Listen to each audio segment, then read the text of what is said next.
Shaka was now truly a Zulu leader and had proved beyond any doubt his right to the honor of regimental command.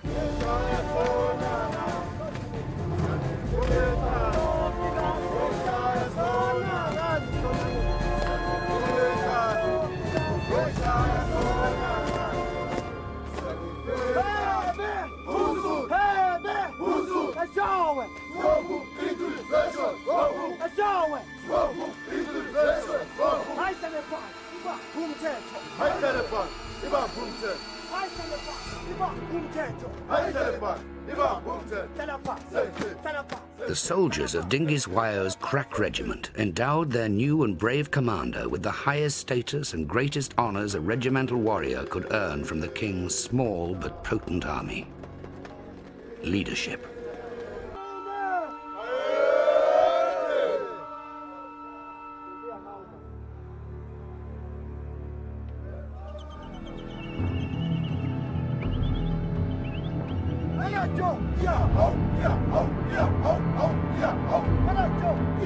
Training was harsh.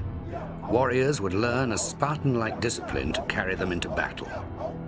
Among other things, they would have to learn to walk on burning fires with their bare feet.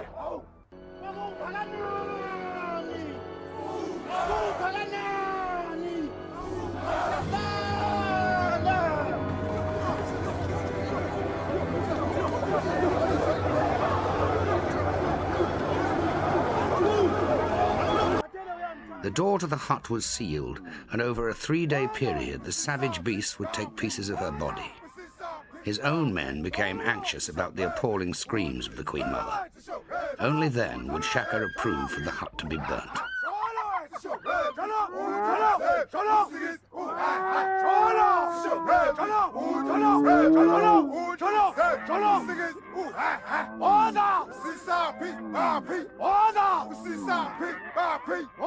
The Zulu people worship Shaka.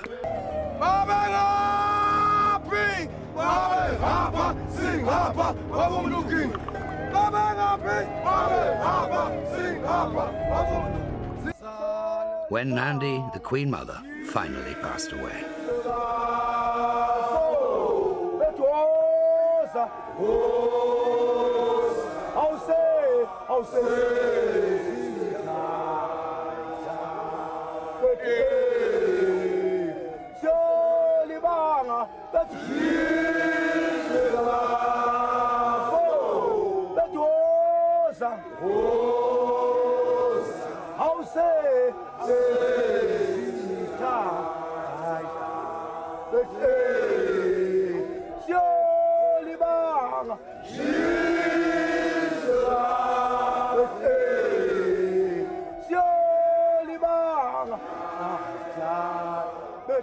Shaka was broken by the death of his mother. Those who had gathered around the camp began to wail, and many tore at their clothes.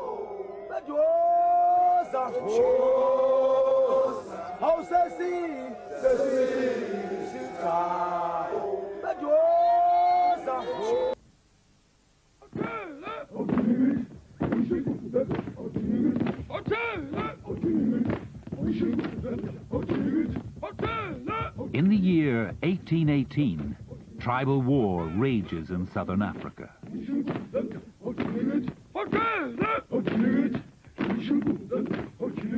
Shaka, king of the Zulus, summons his warriors.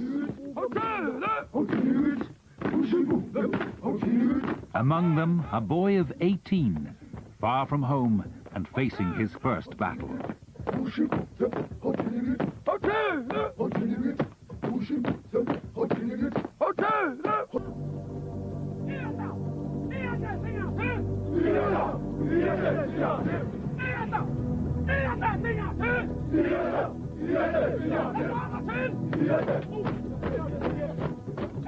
Training for all warriors, novices and veterans, is now relentless. The men spend their days practicing how to move as one. More than commands are being mastered. The men are forging the bond that keeps any army together, comradeship.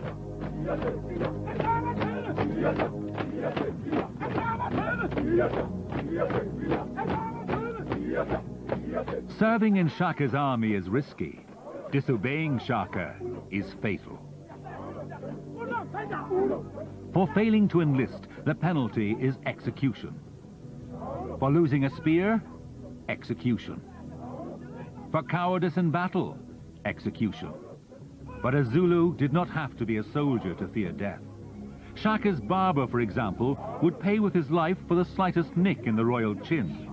By the time Shaka's rule of terror ended, with his assassination in 1828, he had executed thousands of his own people.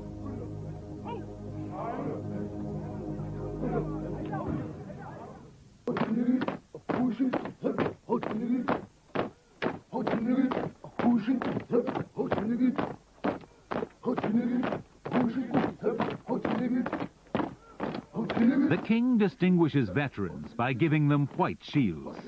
Those who have not earned one carry a black shield. To distinguish himself, Shaka wields a white one with a single black spot in the center. In his headband, he wears a long blue feather from the tail of a lorry bird.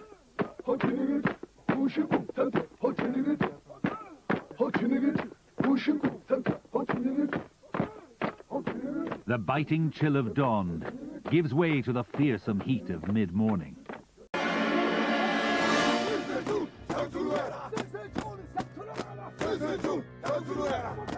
Across the world in the 19th century, the popular image of the Zulu is of a naked spear-wielding savage, brutal and merciless to his white neighbors and his own kind alike.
The crossing of the shields was an event that would lead to further confusion between two rival sons, that would result in a Zulu war.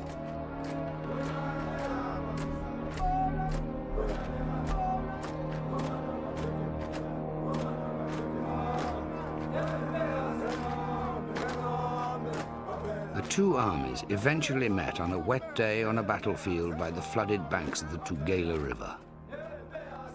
Mboyazi against the horns of Kechwayo's increasing number of Impi warriors.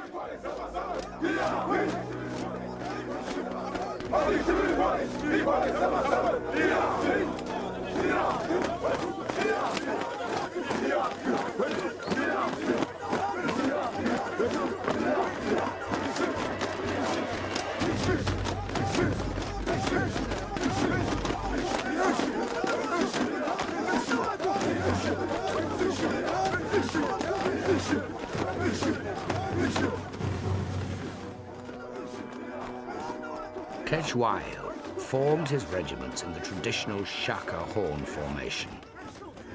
This looked like the head of a cow.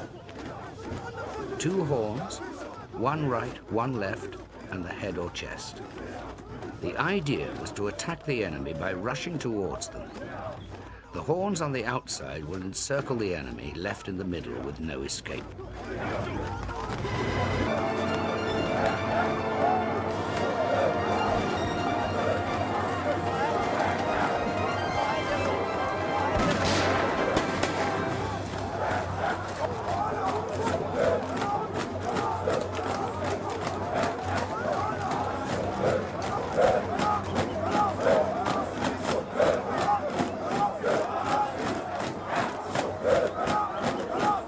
Anxious for a fight.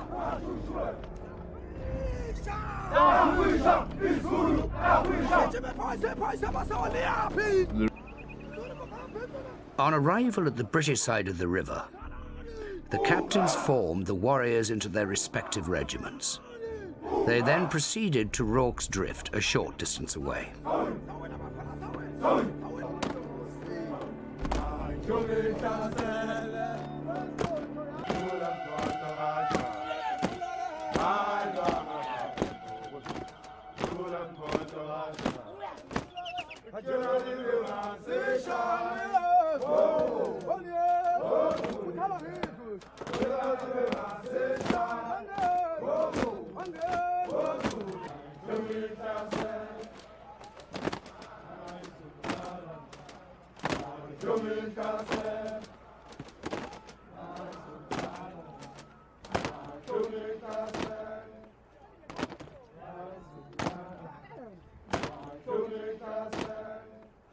Our own day, it's our regimental day, and one which we honour throughout the regiment. I think it may be starting all over again behind you.